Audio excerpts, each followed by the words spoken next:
Chapter 17. How the Balloon Was Launched.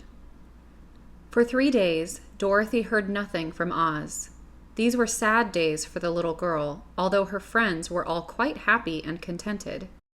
The Scarecrow told them there were wonderful thoughts in his head, but he would not say what they were because he knew no one could understand them but himself.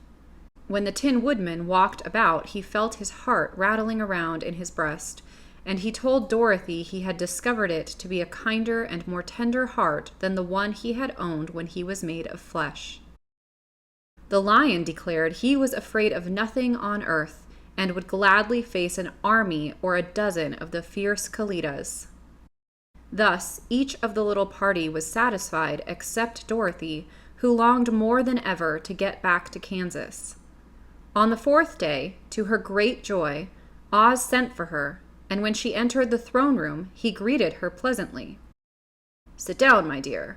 I think I have found the way to get you out of this country." "And back to Kansas?" she asked eagerly. "Well, I'm not sure about Kansas," said Oz, "for I haven't the faintest notion which way it lies. But the first thing to do is to cross the desert, and then it should be easy to find your way home."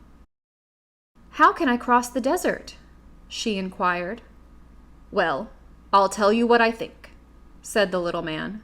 "You see, when I came to this country, it was in a balloon.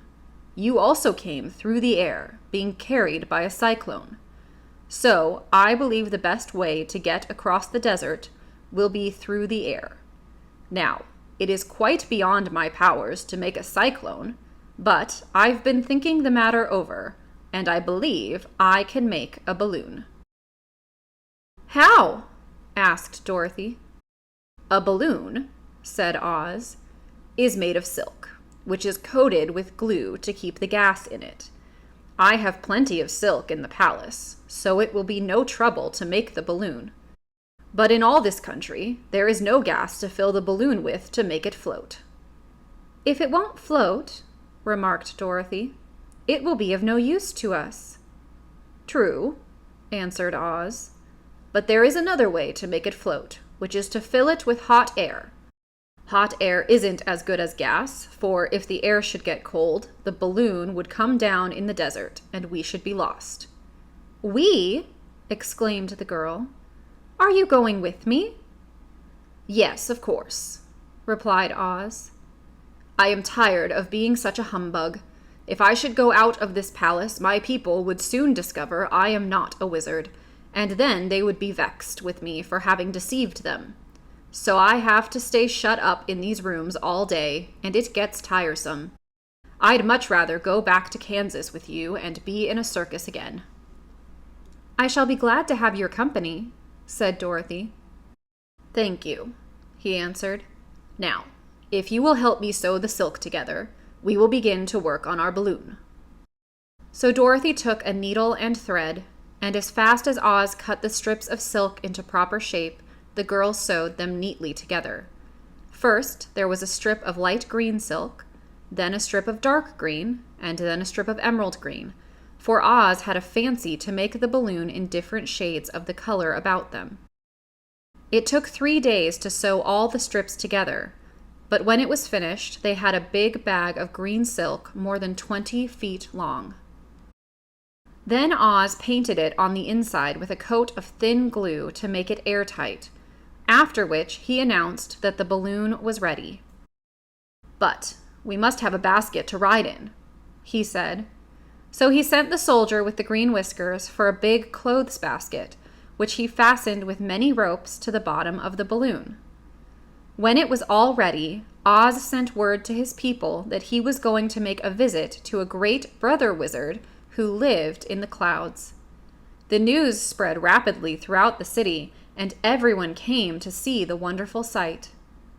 Oz ordered the balloon carried out in front of the palace, and the people gazed upon it with much curiosity. The Tin Woodman had chopped a big pile of wood, and now he made a fire of it, and Oz held the bottom of the balloon over the fire so that the hot air that arose from it would be caught in the silken bag. Gradually, The balloon swelled out and rose into the air until finally the basket just touched the ground. Then Oz got into the basket and said to all the people in a loud voice, "I am going away to make a visit. While I am gone, the Scarecrow will rule over you. I command you to obey him as you would me." The balloon was by this time tugging hard at the rope that held it to the ground, for the air within it was hot, and this made it so much lighter in weight than the air without that it pulled hard to rise into the sky. "Come, Dorothy," cried the wizard. "Hurry up, or the balloon will fly away." "I can't find Toto anywhere," replied Dorothy, who did not wish to leave her little dog behind. Toto had run into the crowd to bark at a kitten, and Dorothy at last found him. She picked him up and ran towards the balloon. She was within a few steps of it, and Oz was holding out his hands to help her into the basket when crack went the ropes, and the balloon rose into the air without her. "Come back!" she screamed. "I want to go too!" "I can't come back, my dear," called Oz from the basket. "Goodbye!" "Goodbye!" shouted everyone, and all eyes were turned upward to where the wizard was riding in the basket, rising every moment farther and farther into the sky. And that was the last any of them ever saw of Oz, the wonderful wizard, though he may have reached Omaha safely and be there now for all we know. But the people remembered him lovingly and said to one another, "Oz was always our friend.